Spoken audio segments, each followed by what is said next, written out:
चलो देखो एक्सरसाइज 11.2 सवाल नंबर 3। बोला कि रहमान तिल्लियों या डंडियों का प्रयोग करते हुए एक पहिया बना रहा है। एक पहिया बनाया मतलब चक्का बना रहा है।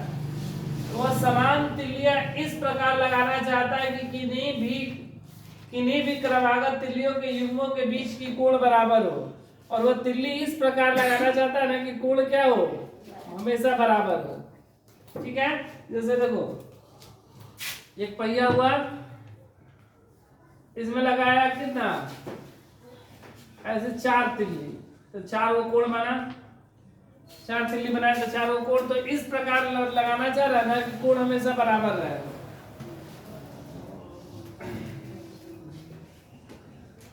निम्नलिखित सारणी को पूरा करके उसकी सहायता कीजिए। यहाँ पर तिल्लियों की संख्या दिया गया है और यहाँ पर नीचे कोणों की संख्या दिया गया है। जैसे 4 को तिल्ली लगाया तो प्रत्येक कोण 90 डिग्री का बना, 6 तिल्ली लगाया तो 60 का बना। तो बोल रहा है कि इस सारणी को पूरा करना है। मान लो कि ये x है, ये y है और ये z है।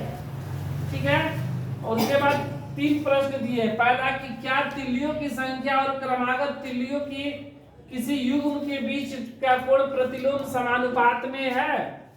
तो देखो एक जो पहिया होता है वह कितने डिग्री का होता है, 360 डिग्री का। पहिया कितने डिग्री का, 360 डिग्री का। और पहला सवाल बोल रहा है कि क्या तिल्लियों की संख्या और क्रमागत तिल्लियों से किसी युग्म के बीच के कोण प्रतिलोम समानुपात में है। तो यह प्रतिलोम समानुपात में है कि नहीं। तो देखो यहां पर गुणा करेंगे, 4 × 90 कितना होता है, 360। कितना, 360 डिग्री। उसी प्रकार 6 × 60 कितना, 360 डिग्री। मतलब कोण हमेशा मेरा पूरा बराबर आ रहा है। तिल्लियों की संख्या बढ़ रहा है तो कोण का संख्या का मान क्या हो रहा है, घट रहा है। तिल्ली की संख्या बढ़ा तो कोण का मान घटा। लेकिन गुणा करने पर हमेशा 360 डिग्री आ रहा है ना। तो इसलिए यह क्या है, प्रतिलोम समानुपात में है। लिखेंगे प्रतिलोम समानुपात में है। प्रतिलोम समानुपात में है। दूसरा बोला 15 तिल्लियों वाले पहियों के क्रमागत तिल्लियों में कितने युग्म का कोण बनेगा। जैसे यहाँ 12 तक है, अगर 15 रहता तो कितना का कोण बनेगा ये पूछा गया है। अब बोला यदि क्रमागत तिल्लियों में प्रत्येक युग्म 40 डिग्री का है, कितने डिग्री का है, 40 डिग्री की, तो तिल्लियों की संख्या कितनी होगी हमसे ये पूछा गया है। तो चलो इन दोनों को बनाने से पहले इसको हम लोग भरना सीखते हैं। ठीक है, तो ये प्रतिलोम समानुपात में है, इसलिए 4 × 90, 4 × 90 बराबर कितना, 8 × x डिग्री। ठीक है, ये कितना हो गया, 4 × 90, ये गुणा में इधर आएगा तो भागा में 8 बराबर x डिग्री। तो 4 × 2 = 8, 45 × 90, तो x बराबर 45 डिग्री। अगर 8 को तिल्ली है तो प्रत्येक कोण कितने का बना, 45 डिग्री का। उसी प्रकार ये कितना है, 4 × 90, ये पहला हो गया। दूसरा 4 × 90 बराबर कितना, 8 × x। ऐसा नहीं कि 4 × 90 6 × 60 पे भी बनाएंगे तो मेरा वही आएगा। तो देखो ये 4 × 90 बटा में 8 बराबर x। 8 तो बना दिए थे ना, 10 वाला 8 बन गया था ना, बटा में 10, 10 × 90, x बराबर 36 डिग्री।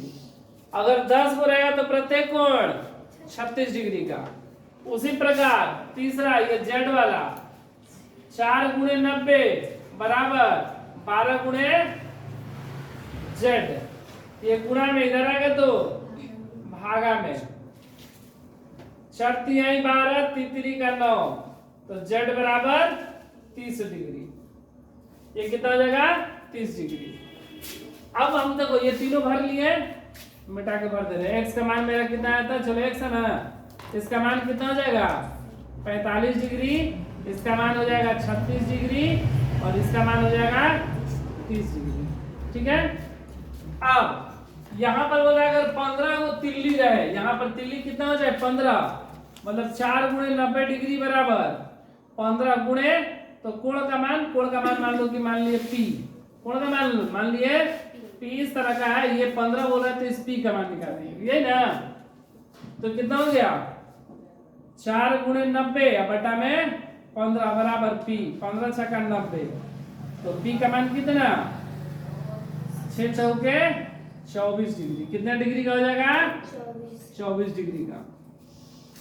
बोला यदि क्रमागत तिल्यों में प्रत्येक युग के बीच 40 डिग्री का कोण बने, कितने का बना बोला ना, क्या वो ये कोण कितने का बने 40 डिग्री का, तो इस Q का मान हम लोग पूछ रहे हैं क्या होगा, क्या वो तिल्ली लगेगा, तो 4 गुणे 90 बराबर Q गुणे 40 डिग्री, तो 4 गुणे 90 बटा में 40 डिग्री बराबर Q, 4 दाम में 40, 10 नवा 90, Q बराबर 9, कितना तिल्ली लगेगा 9 को तिल्ली लगेगा।